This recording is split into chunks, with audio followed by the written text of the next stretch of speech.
जय हिंद साथियों, आज के इस सेशन में हम लोग भारतीय इतिहास की शुरुआत करने जा रहे हैं। और भारतीय इतिहास जो है वो आपको जितने भी वनडे एग्ज़ाम होते हैं ऑल ओवर इंडिया में, आपको सभी में काम देने वाला है।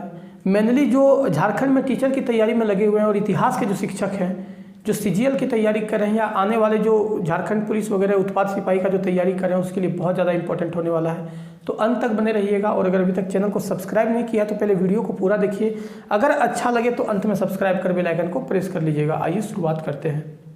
और आज हम लोग शुरुआत करने जा रहे हैं इतिहास से।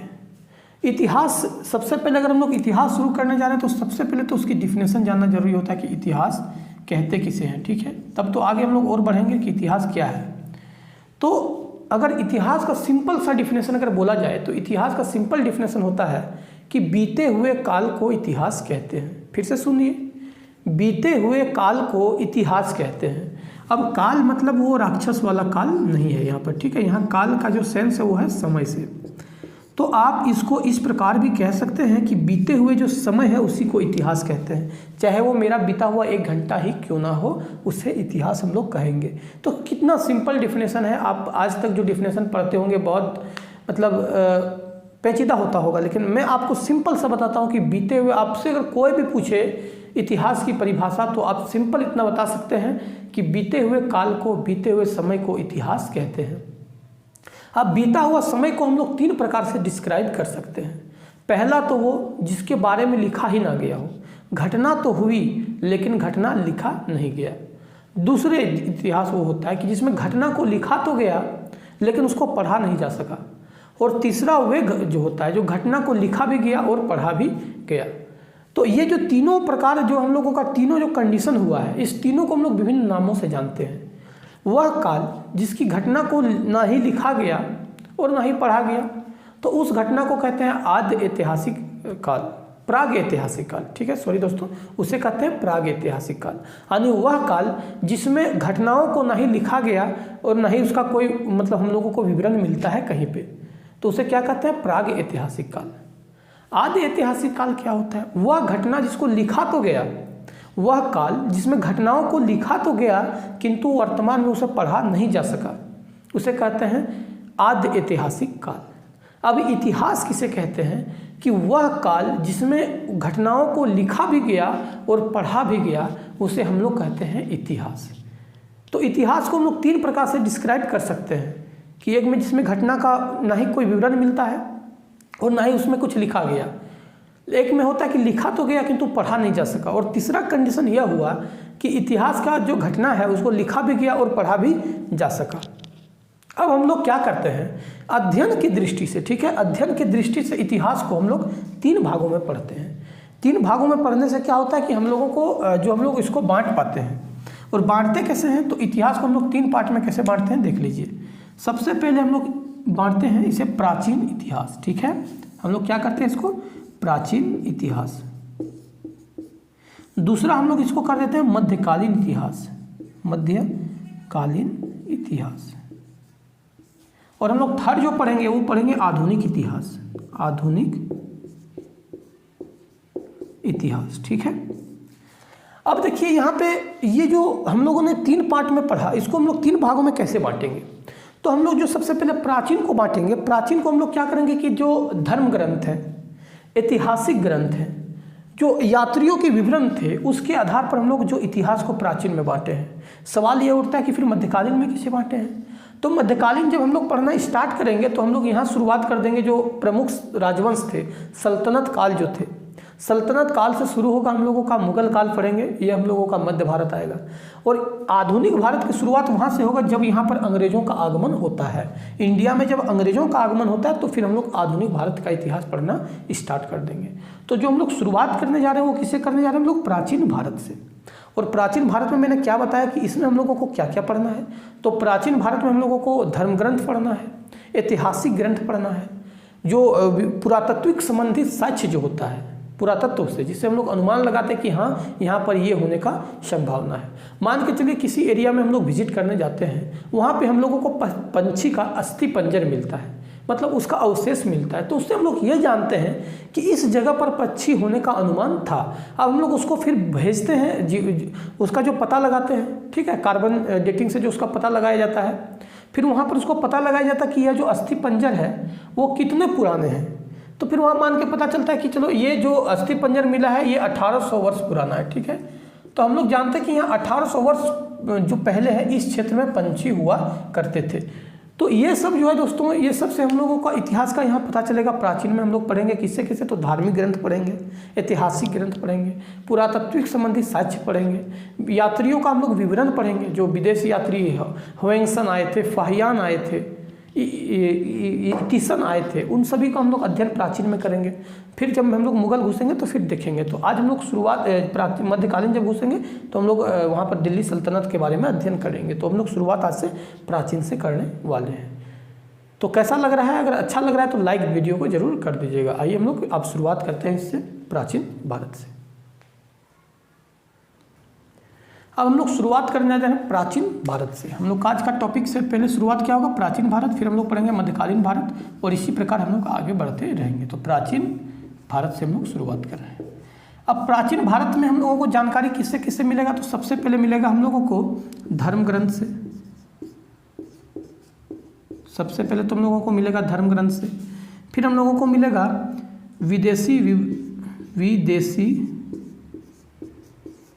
विदेशी यात्री का विवरण।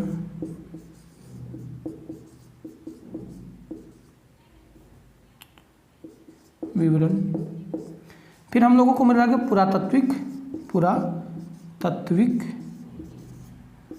संबंधी साक्ष्य से।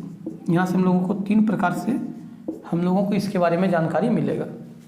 किससे किससे? तो सबसे पहले धर्म ग्रंथ से मिलेगा, फिर विदेशी यात्री का विवरण से मिलेगा, फिर पुरातात्विक संबंधी साक्ष्य से मिलेगा। हम लोगों को प्राचीन भारत का इतिहास के बारे में हम लोग यहाँ पर पढ़ेंगे। तो सबसे पहले जो हम लोग स्टार्ट करेंगे वो क्या करेंगे? धर्म ग्रंथ। तो मैं दोनों को मिटाता हूँ, आप लोग इसे बोर्ड में स्क्रीनशॉट ले लीजिए। हम लोग ये दोनों को मिटाते हैं और धर्म ग्रंथ से शुरुआत कर रहे हैं, ठीक है। एक एक करके हम लोग बिल्कुल बारीकी से पढ़ेंगे, अंत तक बने रहिएगा, बहुत ज़्यादा आपको एग्जाम में ये काम देने वाला है। अब देखिए धर्म ग्रंथ, तो याद रखिएगा कि भारत का जो सबसे प्राचीन ग्रंथ है, प्राचीन जो धर्म ग्रंथ है, प्राचीन धर्म ग्रंथ वो क्या है? वेद है, ठीक है, वेद है। तो यहाँ से हम लोगों को एक चीज़ पता चला कि अगर हम लोग धर्म ग्रंथ की बात करते हैं तो धर्म ग्रंथ में सबसे प्राचीन क्या है? वेद है। और वेद जो होते हैं इनके जो इनको लिखे किसने हैं? तो याद रखिएगा महर्षि कृष्ण व्यादन वेद व्यास, ठीक है, वेद द्वैपायन वेद व्यास, ठीक है। इनके द्वारा जो है वो वेद को लिखा गया है। किसके द्वारा? तो महर्षि कृष्ण द्वैपायन वेद व्यास के द्वारा जो है वेद लिखा गया है। और वेद के बारे में हम लोगों ने क्या जाना कि सबसे प्राचीन धर्म ग्रंथ वेद है। और हम लोग इतिहास में, जो प्राचीन इतिहास में हम लोग धर्म ग्रंथ से जुड़े हम लोग जो तत्व होते हैं उनके माध्यम से हम लोग प्राचीन भारत का इतिहास पढ़ेंगे। अब सवाल उठता है कि वेद कितने प्रकार के होते हैं? तो याद रखिएगा वेद जो है वो 4 प्रकार के होते हैं, ठीक है। कौन कौन? तो सबसे पहला होता है ऋग्वेद, ठीक है। दूसरा होता है आयुर्वेद, तीसरा होता है सामवेद, और चौथा जो होता है अथर्ववेद। तो ये वेद जो है वो 4 प्रकार के होते हैं। कौन कौन? ऋग्वेद, आयुर्वेद, सामवेद और अथर्ववेद। वेद 4 प्रकार के होते हैं। और इन चारों को अगर मिला दिया जाए तो उन्हें कहा जाता है संहिता। संहिता कहा जाता है, याद रखिएगा क्या कहा जाता है साथियों? संहिता कहा जाता है। अगर चारों वेद को मिला दिया जाए तो क्या बनता है? संहिता बनता है। तो आपको एक चीज़ हम लोगों का क्लियर हुआ कि वेद क्या है? तो धार्मिक ग्रंथ है सबसे प्राचीन। महर्षि कृष्ण द्वैपायन वेद व्यास के द्वारा वेद लिखा गया है। और वेद कितने प्रकार के होते हैं? 4 होते हैं। तो सबसे पहला वेद क्या है? यहाँ से हम लोगों का एक और प्रश्न सॉल्व होता है कि सबसे पहला वेद है ऋग्वेद, सबसे बाद का वेद है अथर्ववेद। सबसे प्राचीन वेद है ऋग्वेद और सबसे बाद का वेद है अथर्ववेद। और ये चारों वेद को अगर मिला दिया जाए तो उससे क्या बनता है? उसे कहते हैं हम लोग संहिता कहते हैं। तो इतना आप लोग पहले उतारिए, फिर हम लोग शुरुआत करेंगे आज ऋग्वेद से। और ऋग्वेद के बारे में हम लोग अध्ययन करेंगे कि ऋग्वेद किसे कहा जाता है। तो इसका स्क्रीनशॉट ले लीजिए, हम लोग आगे बढ़ते हैं। अब हम लोग ऋग्वेद के बारे में जानते हैं, तो याद रखिएगा सबसे पहले इनके संलग्नकर्ता जानिए कि ऋग्वेद के संलग्नकर्ता कौन है, तो विश्वामित्र है। ठीक है, यानी ऋग्वेद किसके द्वारा लिखा गया है, विश्वामित्र के द्वारा ऋग्वेद लिखा गया है। सबसे इंपॉर्टेंट तो यही था कि ये लिखा किसके द्वारा है, तो विश्वामित्र के द्वारा लिखा गया है। तो इसको आखिर ऋग्वेद कहते किसे हैं, तो याद रखिएगा अगर ऋग्वेद का डिफिनेशन आपसे पूछा जाए तो याद रखिएगा कि ऋचाओं के क्रमबद्ध ज्ञान को ऋग्वेद कहते हैं। ऋचाओं के क्रमबद्ध जो होते हैं ज्ञान को ऋग्वेद कहते हैं। क्या कहते हैं, ऋग्वेद कहते हैं। यहाँ तक क्लियर है, यहाँ तक किसी को कोई डाउट नहीं है कि ऋग्वेद सबसे पहले हम लोग जानते हैं लिखा किसके द्वारा है, तो विश्वामित्र के द्वारा लिखा गया है। ऋग्वेद कैसे किसे हैं, तो ऋचाओं के क्रमबद्ध ज्ञान के संग्रह को ऋग्वेद कहते हैं। अब ऋग्वेद में क्या है, तो याद रखिएगा ऋग्वेद में क्या है, तो देखिए 10 मंडल है। एक यहाँ पर आप लोग थोड़ा सा कंफ्यूज हो सकते हैं कि ऋचा क्या है। तो ऋचा के मतलब होता है मंत्र श्लोक। ठीक है, याद रखिएगा ऋचा के मतलब मैं यहाँ पर लिख देता हूँ कि ऋचाएँ का मतलब क्या होता है, तो मंत्र होता है और श्लोक होता है। श्लोक ये होता है ऋचाएँ का मतलब, आपको समझने में आसानी होगी। तो याद रखिएगा कि ऋग्वेद जो है उसमें क्या है, 10 मंडल है, 1028 सूक्त है। क्या है, 1028 सूक्त है और 10,462 जो है ऋचाएँ हैं। ऋचाएँ यानी इतना श्लोक और मंत्र है।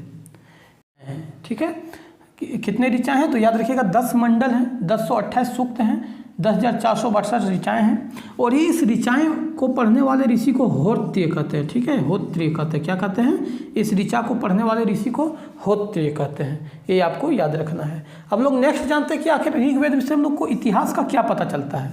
आखिर जो ऋग्वेद है हम लोग इतिहास में इसका अध्ययन कर रहे हैं, तो इतिहास का इससे क्या पता चलता है, तो याद रखिएगा कि इससे जो है वो आर्य के समाज का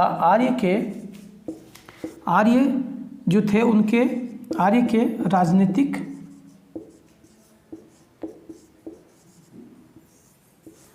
सामाजिक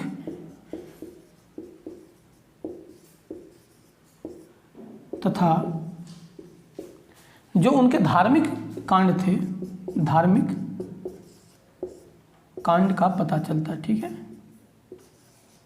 ये याद रखिएगा। यानी जो ऋग्वेद था उससे क्या आर्य के बारे में हम लोगों को जानकारी मिलता है। ठीक है, आर्य जो ऋग्वेद था वो पूरा फोकस किस पे था, आर्य समाज पे था। आर्य का राजनीतिक जीवन, सामाजिक जीवन, धार्मिक जीवन का हम लोगों का पता चलता है ऋग्वेद से।